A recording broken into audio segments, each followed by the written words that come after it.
Welcome to Tiny Show and Tell Us, the bonus series where you write in with your favorite science news or factoid, we read your email aloud, and then we dive deeper. I'm Sam Jones. I have a little cold today. Sorry, I sound nasally. And I'm here with my co-host, Devoki Chakravarti. Hi, Sam. I was not going to say anything, but you're here.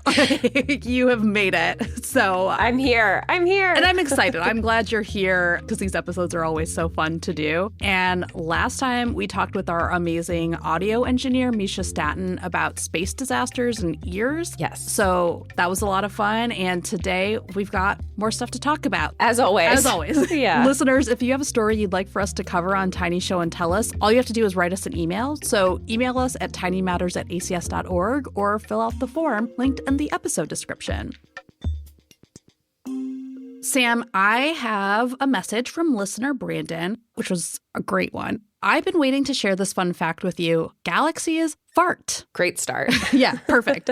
Or, well, some of them expel lots of gas, and we don't quite know why. I did research on this for 4 years and wrote an honors thesis during my undergrad. I even came up with a bad acronym. Brandon put bad in parentheses. Feedback activated receding turbulence streams, so I could call these gas outflows farts. Kindly, Brandon. Brandon, I love that you saw the opportunity to make a farts acronym and you took it. Yeah, that's great. You're like, this opportunity may never come up again, but this is what science is actually all about. So I'm not sure if the thing that I looked into, Brandon, is exactly the same thing that you were telling me about. So if I'm wrong, send me an email, let us know, and we'll go into more detail about the ways that I was wrong. But the thing that I found was also really cool. So I wanted to talk about it because, yeah, galaxies release gas. And at least the gas that I was looking at, it's from stars that die and expel gas as part of their dying. And one of the really cool things about it is that gas might actually end up coming back into the galaxy and helping to make new stars. Ooh, yeah, cool. So one of the articles I read, they did not compare it to farting because it would be a little bit weird to compare it to farting to be like you released a fart and then you brought it back into your body. What they compared it to is breathing. But basically, when galaxies produce gas, so basically what this article is describing is the fact that when galaxies produce gas, they're able to make more stars. And when they stop making gas, the galaxy is basically not breathing anymore and it's like kind of on its way out. So it's like an interesting comparison to the idea of breathing for us, where for galaxies, it's about like the ability to make more stars. Basically, there's two kind of main regions that astronomers use to describe gas that exists outside of galaxies. There's gas that's in the space between galaxies, which is called the intergalactic medium. And then there's gas that's really closely surrounding a galaxy, and this is called circumgalactic gas, which, I mean, I think the coolest thing about this is that, like, you just like add galactic to a word and it just immediately sounds so cool. It sounds more fun. It sounds better. Right. So there's not a clear boundary between what's intergalactic medium and what's circumgalactic gas. Also, I just want to say, thinking about boundaries between galaxies is also very hard for me to conceptualize. Like, how do you... I bet there's like a way to describe it with mass and gravity. Probably, yeah. Please write to us about how galaxy borders get defined. Yeah. That's actually part of what's important here. That's like part of what makes this really cool. So basically, when stars die, they expel gas. And that gas is super hot and it doesn't compact easily. But as it leaves the galaxy, it starts to cool down. Right. And it also starts to get denser. And so the gravity of the galaxy can draw it back in and then collapsing that gas to form new stars. Ooh. Right? That's just so cool to think of that cycle. That is very sustainable. Extremely. Yeah. Some of the articles compare it to recycling, or like that's the word they use for it. But way better than the recycling that we have. For sure. Yeah. So we first started seeing evidence for this, I read around like the 1960s, and we now have better tools to observe it. And so some of what those tools have shown us is that circumgalactic gas, so that's the gas that's closer to the galaxy, it has clouds with high metallicity. This is important because apparently only stars can make metals. So this suggests that these clouds that you're seeing in that circumgalactic area are actually made from the exhaled gas from dying stars. So we're basically confirming that gas that's in that area is from like these dying stars. Ooh. That's where that gas comes from. At the same time, this gas is really hard to study because, and this kind of gets to the thing you were bringing up earlier, the signals from it overlap with the galaxy signals that we're getting. So it's like kind of hard to tell sometimes what's circumgalactic gas and what's galaxy. So that makes it really difficult to sometimes get clear data on what's going on there. Right. And I think this goes to what Brandon was saying. We don't actually know what's causing the outflowing of this gas. Like maybe it's a supernova, maybe it's stellar winds, maybe it's something black hole jet-like. You know, there's all sorts of explanations that because we're talking about space, it sounds like science fiction, except that it's actually space. Yeah.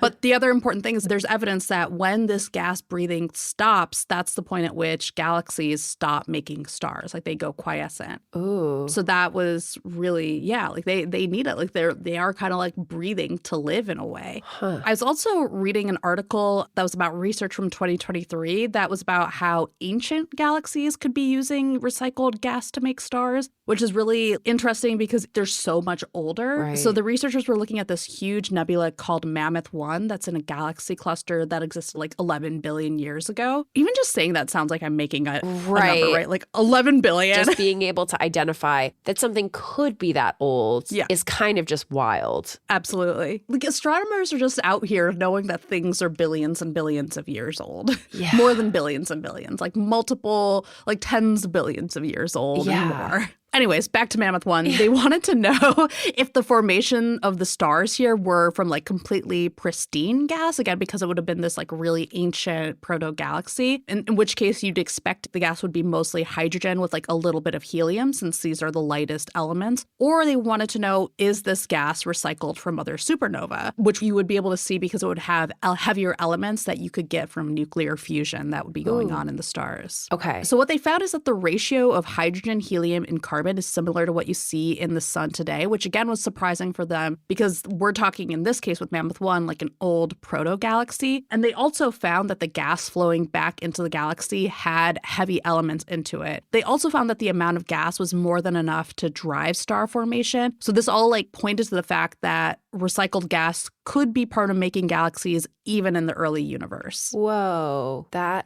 is so cool. Yeah, like our farts are nowhere near as useful as galaxy farts. Yeah, they're just contributing to global warming, honestly.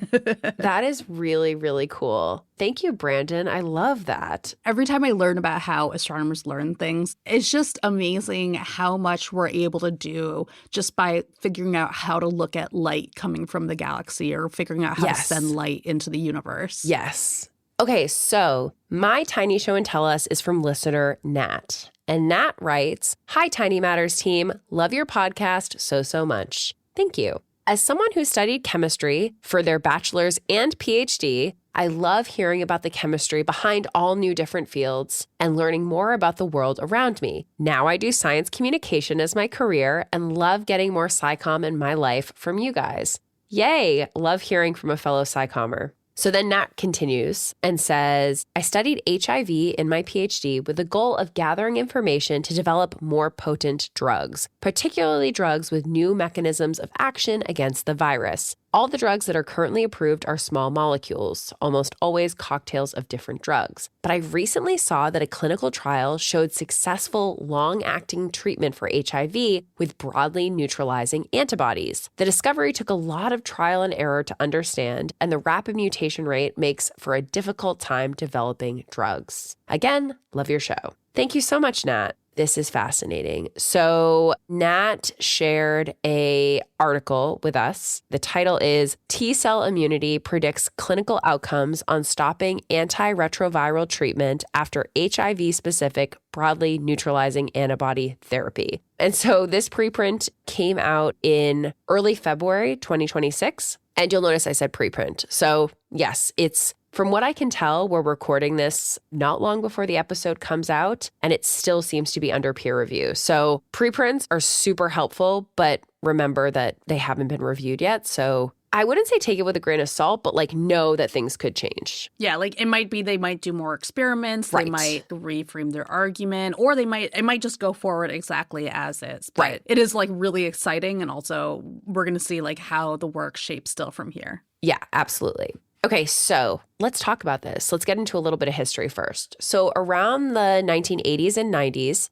researchers started wondering if finding antibodies from HIV positive people could help others deal with the virus. There were some early clinical trials, and they seemed somewhat promising in terms of reducing viral levels, but the virus would always win out by mutating. This is the thing with HIV. We've said it many times. So one question has been, can we find an antibody that's good enough to actually beat HIV? And this is where people called elite neutralizers come in. This is fascinating. So I had heard about people who have certain genetic mutations that make it harder for HIV to actually get into cells. Right. That's different.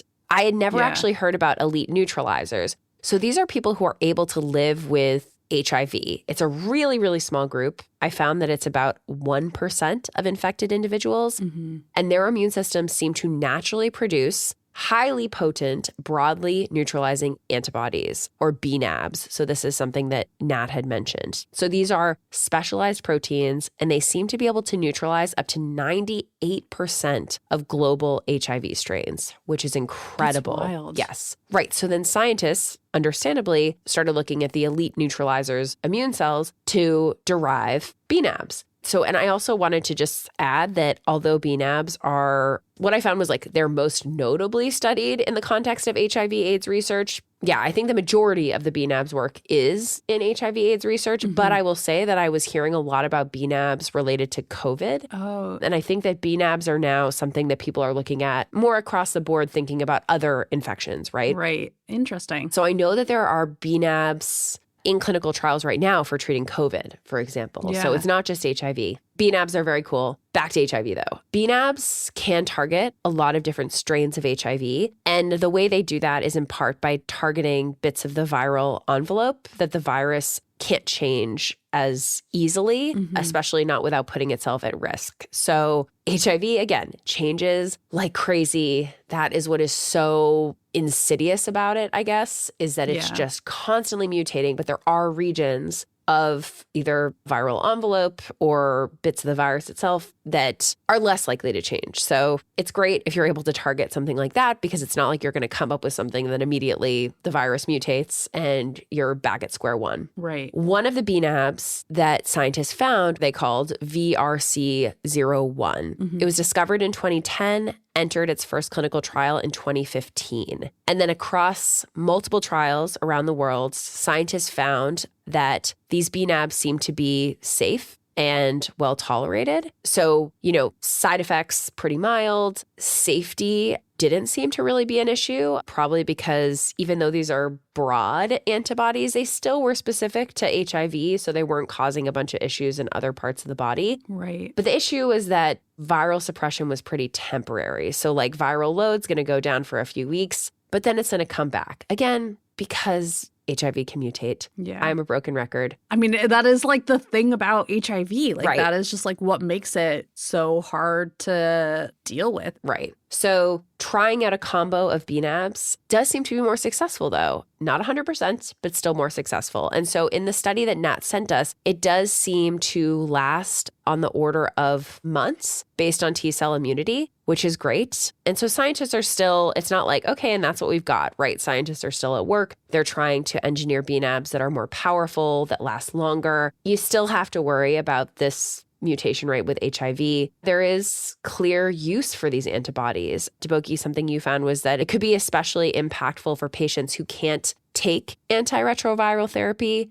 every day. So antiretroviral therapy are, therapies that keep the virus from propagating, like they try and keep the amount down. But these are like really intense. There are a lot of side effects. That cocktail of drugs varies person to person. It's getting way better than it was obviously decades ago. Right. But it's still really intense on your body. Yeah. And so if you can have something that's given in combination with that, that's great. Like if it takes off some of that load, that's great. Yep. So these bNAbs, they are not yet FDA approved, but they do show a ton of promise. And so I agree with Nat that this is super exciting. Yeah. I think it's very hopeful. For sure. I really enjoyed reading more about this because I had no idea that bNAbs were such a focus for HIV research. You know, like I think I read a lot about small molecules. Right. But antibodies, you know, they're beneficial. We need them. Yep. Yeah, I think I've mentioned this before when we've talked about HIV, but like way back when I was an undergrad, I worked in a computational biology lab where we were studying like how mutations in HIV co-evolve with each other. Like if you get a certain mutation, like what other mutations might you expect to see? And like going through this kind of story around the broadly neutralizing antibodies like really brought me back to that. And I mean, I was an undergrad, like I was class of 2011, so that was a while ago. Yeah. And so it's just like one of the things that was cool was seeing like some of the hints of things like words and like I think I remember like VRC01 like showing up in stuff that I had been reading back then, and the idea of broadly neutralizing antibodies, people who were living with HIV, like this very small population, like that idea of people who had antibodies that seemed to be like correlated with being able to like live with HIV. All of that stuff was like stuff I was learning about then. I think it just like goes to show like how important it is to stick with these discoveries and like really keep following up on them. And like a lot of the progress is made on like such a small level, but they make such a big impact in the long term. We're now like developing new approaches to treat HIV, and that's going to pay off hopefully for HIV. And like you were saying, like with COVID too, it's opened up another option for a COVID treatment. And, you know, that's going to keep paying off down the road in other conditions as well and developing other treatments. The more we figure out these like individual small things, the more it just like adds up. And it's so cool to see. As you were saying that, I was thinking, although we do not have a cure for HIV, although like this is such a awful, tricky, complicated virus, HIV and the research that has been done to understand what this virus does to find treatments has had a massive impact on all of medicine. Yeah. I feel strongly about that, and someone can fight me in the comments. Thank you to Brandon and Nat for submitting to Tiny Show and Tell Us, a bonus series from Tiny Matters created by the American Chemical Society and produced by Multitude. You can send us an email to be featured in a future Tiny Show and Tell Us episode, or to fight with me at tinymatters@acs.org, or you can fill out the form that's linked in the episode description. We'll see you next time.